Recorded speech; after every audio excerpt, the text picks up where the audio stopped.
He was only 12 years old when he turned his back on the goal, but it was the best decision he could have made. 17 years since he started his professional career, Gianluigi Buffon celebrated 1,000 matches between the sticks.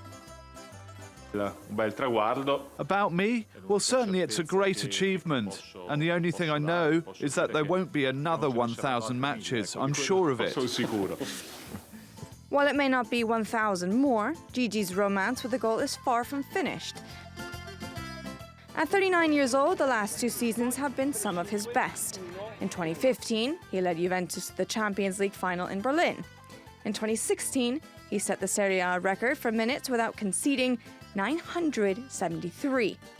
And with Russia 2018 on the horizon, Buffon intends to become the first player to represent his country at 6 World Cups. But this isn't the only achievement keeping him from calling it a day.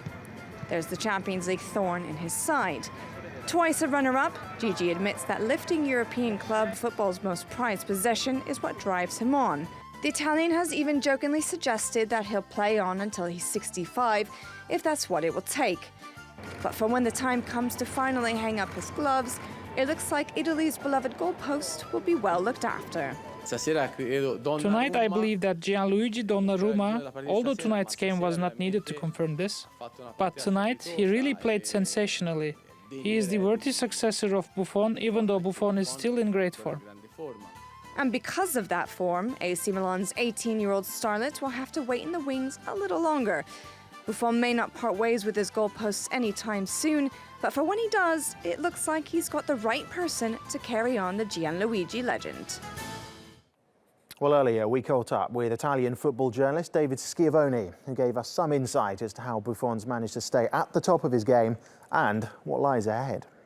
I think that's one of the things kind of people say about Buffon is how has he managed to stay at the top of his game for so long. He's essentially been one of the best goalkeepers in the world since he was 17 years old, and he's almost 40 now. And I think that's due to a number of things, obviously. You never hear of Buffon being out in clubs or getting into kind of trouble. Other players you see quite often, he's kind of quite quiet, quite humble. And he's another player who's very kind of determined and works hard and kind of focuses on his job and what he needs to do to keep himself in the best possible shape. I think worldwide, I mean, you just need to look at kind of the awards that he's won. It's ridiculous how many things he's won over the course of his career. And in 2015, he was voted France football's best ever goalkeeper. And in the same year, UEFA did a poll on their Champions League website, and the fans voted him as the greatest goalkeeper that's ever been. So I think in terms of as a sportsman, as a talent, as a footballer, and just as a person, he's kind of one of those that you don't really get many dissidents that maybe don't like. I think across the board, whether it be journalists, pundits, pros, ex-pros, fans, everybody kind of agrees that this player is one of the best, if not the best, that's kind of ever played the game. There's nobody that really comes across with that aura in the penalty area. It commands it so well. It's very odd that you'll see Buffon make a mistake, and when you do see him make a mistake, a lot of the players kind of think, wow, how has he managed to do that, because it's something that never happens.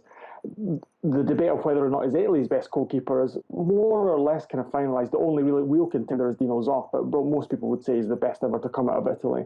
We've had a long line of fantastic goalkeepers throughout the years. Coming into this modern age, there's a plethora of really good young goalkeepers kind of waiting in the wings almost. The obvious one that people kind of look to these days is Gianluigi Donnarumma, AC Milan, who also broke through into the first team when he was 17 years old. Donnarumma, he's only really been in the Milan first team for roughly a year, more or less.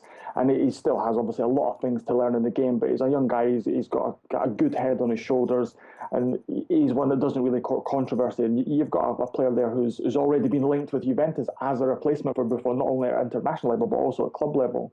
And he's been in the Italy squad for a few months now, and I think that's one of the things that Gianpiero Ventura wants to do. He wants a young goalkeeper like him who's supremely talented, and he's got a massive frame, and his shot-stopping ability is one of the best in kind of world football. So they're already thinking about it, thinking you've got a guy here who's supremely talented. We'll put him next to this guy, this legendary goalkeeper, see what it can take from him to kind of add and improve his game. And then when the time comes, be it in a year or 2 years or longer, you've almost got a guy who can slot in seamlessly